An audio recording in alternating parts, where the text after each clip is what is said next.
The air in the conference room was sharp with anticipation and the faint sting of lemon-scented polish. I sat at the long obsidian table, notepad, open pen, poised more out of habit than need. I'd already prepared the financials, refined the deck, rehearsed my pitch backwards and forwards. My team, our team, knew I was the one who held this place together. The numbers said it. The clients said it. The hours I worked screamed it. I glanced across the room at Evan Rhodes, who was scrolling on his phone, feet half tucked under his chair, like a bored intern. I caught a glimpse of his screen sports scores.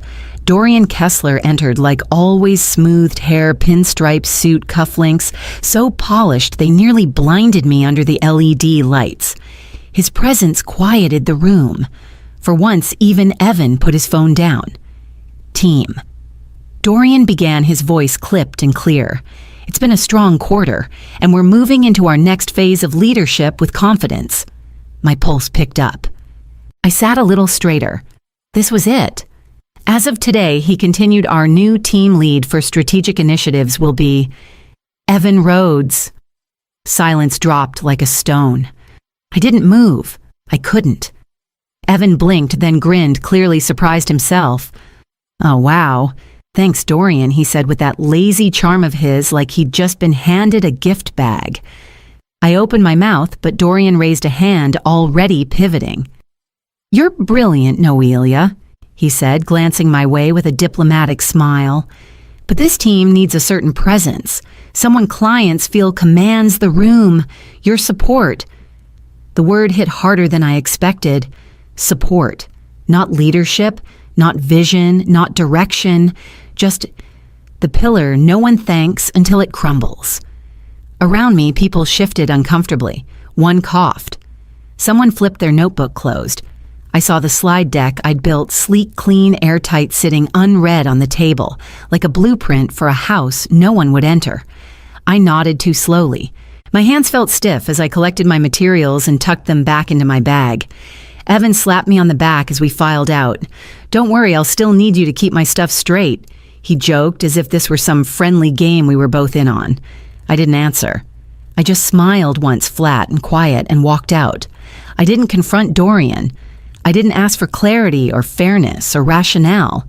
That would have given them the satisfaction of believing I was still waiting for permission.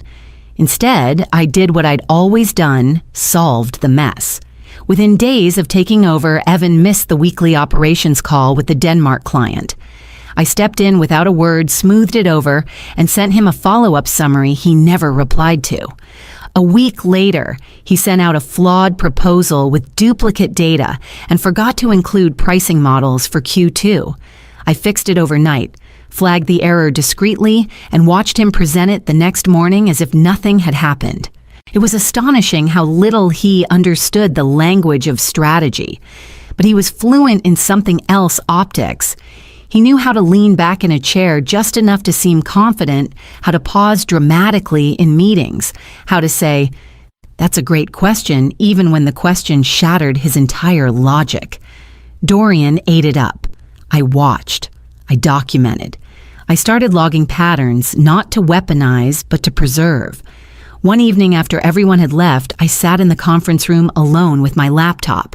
I opened a new folder, named it Portfolio 0.1. Inside, I began building what I'd spent the last 7 years crafting for others. Client journey matrices, product rollout frameworks, internal diagnostics with heat mapping logic no one else had dared formalize, case study drafts with anonymized detail. It was the architecture behind every win I'd silently powered. I stripped names, rewrote intros, replaced slides, but the spine was mine. My approach, my logic, my voice. No title, no audience, just pure clarity. Each night I added more, one tool, one story, one breakthrough at a time. The files multiplied like roots beneath pavement. They don't hear me, I thought, but they'll feel my thinking. I pressed save and closed the lid. And when Evan stumbled again in front of the Cordova investors 2 weeks later, forgetting half the acquisition outline, it took me less than 20 minutes to repair the entire briefing and less than 2 to realize I was done building things for people who'd never know where the foundation came from. The Mendoza pitch was a disaster before it even began. Evan decided to go off script, which in his world meant rambling for 10 minutes about synergy and momentum and other vague, caffeinated nonsense. He didn't address the client's acquisition risks, skipped their historical pain points, and forgot the competitive analysis slide entirely. I watched from the side of the room, pulse flat. It wasn't the kind of failure that would explode immediately. It was slower, more corrosive. A quiet erosion of trust.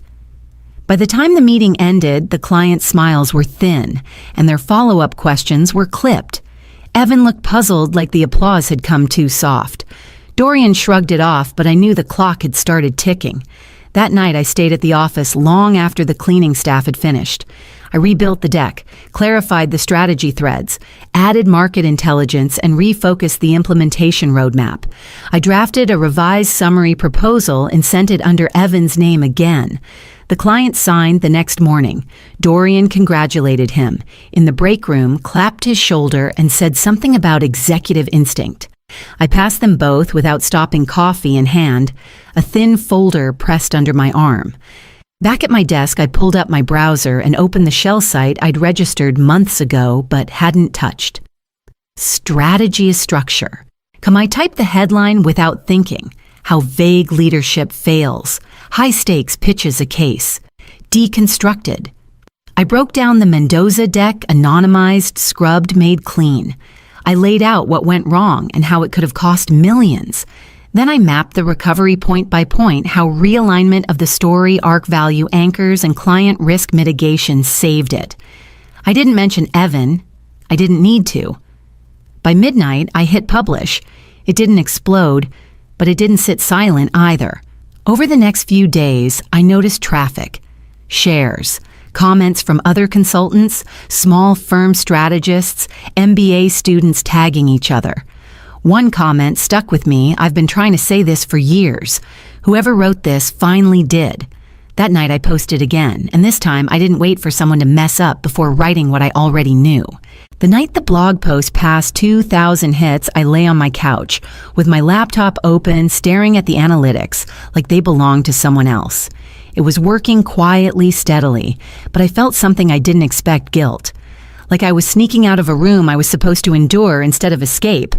That guilt had a name: Inez Calderon.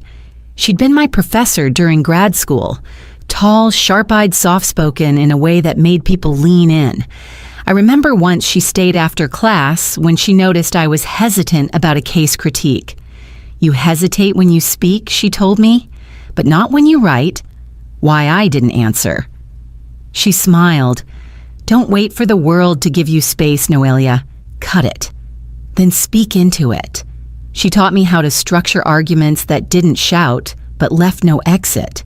How to use precision as pressure. She was the one who showed me that strategy wasn't just logic, it was choreography. She didn't make tenure. Too quiet, they said. Not enough board visibility. One publication short. A junior hire with flashier credentials took her place. She died 3 months later from ovarian cancer. Only a few of us attended the funeral. Her voice sharp as it was faded behind institutional doors. I closed my laptop and sat in the dark, thinking about how easy it was to disappear even after building brilliance, brick by brick. Inez had played by the rules until they buried her under them. The next day, after everyone left the office, I stayed back and opened the voice recorder on my phone. I stared at the red dot for a full minute before hitting record. "My name is Noelia Armand," I said. I just watched a client shake hands with the wrong person again, and I said nothing. But I know exactly how we saved that pitch. I know who built it. Every night after that, I recorded something. Not for posting, not for proof. Just to hear myself claim the space. Somewhere between the 4th and 5th entry, I started walking home a little slower, holding my head a little higher. It happened on a Tuesday in the most ordinary way possible. Someone forwarded me a link during lunch. An industry webinar titled Strategic Misfires and Silent Turnarounds. At the 38-minute mark, a panelist brought up a blog post. Mine. There's this breakdown floating around, she said, her tone curious. On pitch recovery logic. It's anonymous, but razor sharp. Whoever wrote it, they've been in the room. I watched the clip twice, then again. No name, no attribution, but my framework, my recovery sequence. The entire Mendoza structure mirrored back through someone else's praise. It should have thrilled me. Instead, it made my ribs tighten. At the end of the day, I was gathering my things when Evan swaggered past my desk phone in hand. Hey, he said. You see that webinar wild, right? That pitch rescue sounded a lot like our Cordova week. Must be some fan out there taking notes. He grinned like someone who'd just been compared to a celebrity. I stared at him. Behind him, Dorian appeared, loosening his tie. I saw that too. Maybe we're setting trends, he said casually. Keep doing what you're doing, Evan. They moved on, just like that. I sat there jaw tight, letting the anger settle into something colder. I didn't say a word. I opened my laptop and worked another hour, not on company work, on mine. That night, when I finally got home and tossed my shoes off near the door, I checked my email before bed. Subject line, thank you. The message was short. I read your work. I'm still here. Someday I'll leave too. Thank you. F. No signature, no context, just initials. Someone was watching. Someone who knew. I stared at the screen, heart slow and steady, not flattered, not scared, just aware. There were others in the silence. I wasn't alone in the margins anymore. I clicked reply. Didn't send one. Instead, I opened a blank post and started typing. Another framework, another scenario they'd never give me credit for. But they'd feel it all the same. The email sat in my inbox for 2 days before I opened it properly. Subject Keynote Invitation. Women in Strategy Forum 2025. They wanted me, not the blog. Real name, real face. Full credentials. 30 minutes to speak on clarity in executive communication. At first, I thought it was a mistake. Then I saw the signature, a managing partner from a boutique firm in Seattle who had reposted one of my frameworks weeks earlier. She knew, or at least she suspected. I paced my apartment that night, the city buzzing quietly through the windows.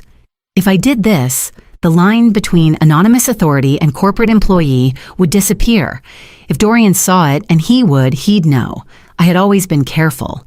But careful wasn't working anymore. I clicked accept. The keynote was held in a sunlit conference center with rows of white chairs and a floral stage design that made everything look softer than it was. I wore a navy blazer and flats that didn't hurt. When I stepped up to the podium, I looked into the crowd and saw something I didn't expect people leaning forward. I didn't tell them about Evan or Dorian or being called support. I told them about misalignment, about how strategy dies when it's shaped by fear. I spoke without slides, just notes, my voice. And they listened. The clip made its rounds online before I even got back to Austin. Someone posted a side-by-side screenshot, my face, my voice, and the blog name linked in the caption. The mask was gone. 2 days later, Dorian called me into his office. He closed the door, straightened his cuffs. That was quite a talk, he said. I waited.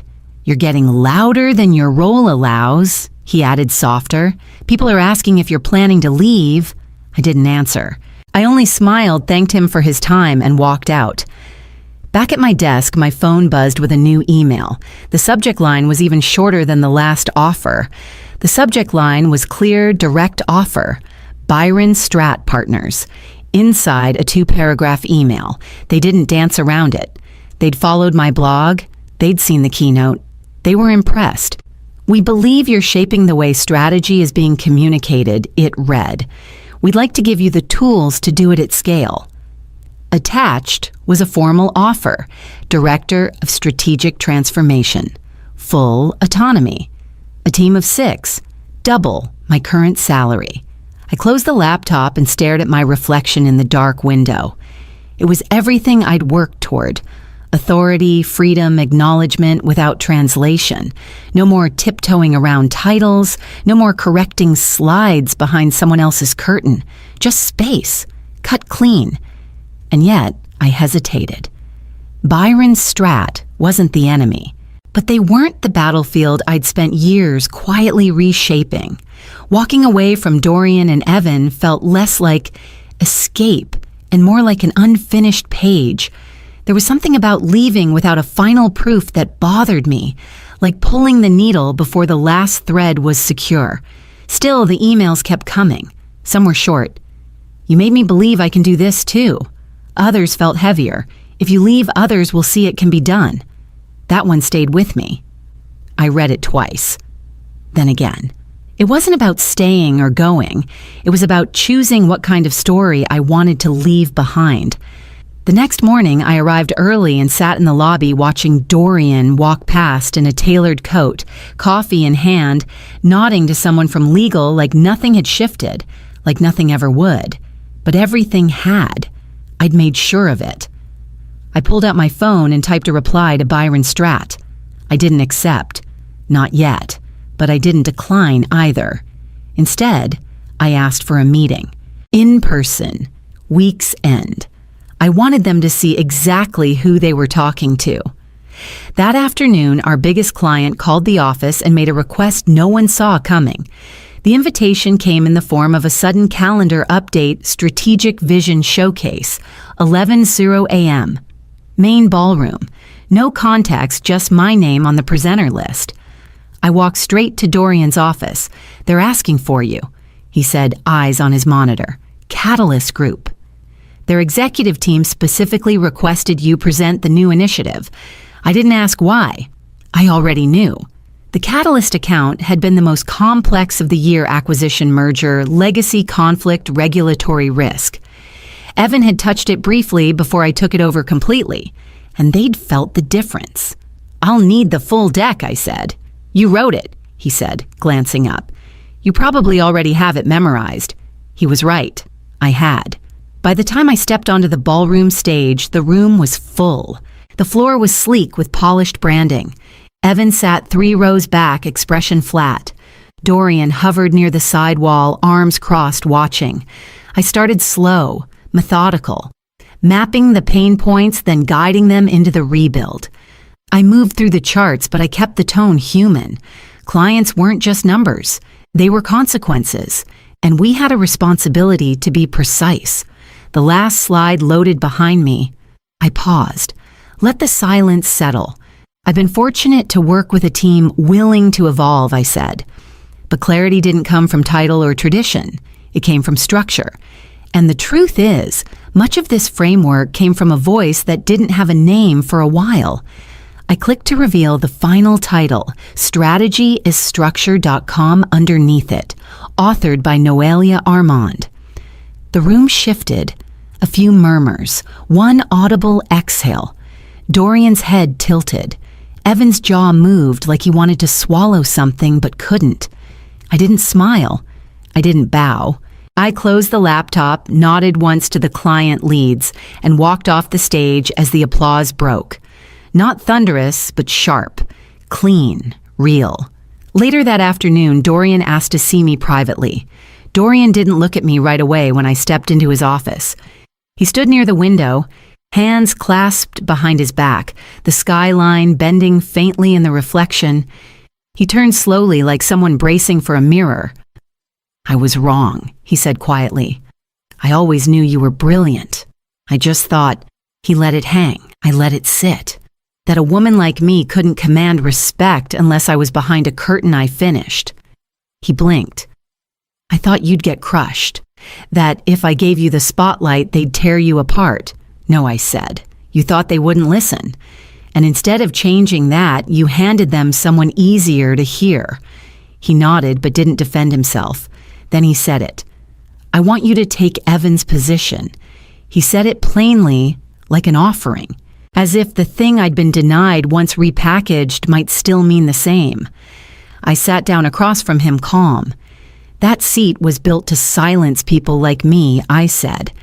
It was shaped by assumptions held up by convenience and protected by loyalty that had nothing to do with performance. I paused, not to be dramatic, but to breathe. I don't want it, I added. I'm redesigning the table. He looked down, then back up. You'll build it somewhere else I already have. I stood. To his credit, he didn't argue. He only nodded slowly. If you ever want to return on your terms, I'll clear the space. But space was never the problem. Ownership was. I walked to the door. His voice followed, quiet but firm. You were the structure all along. I just didn't recognize the architecture. I didn't turn around. I only said, that's the difference. I build for visibility now. And then I left, walking through a hallway of glass that never quite reflected me until I stopped waiting for it to.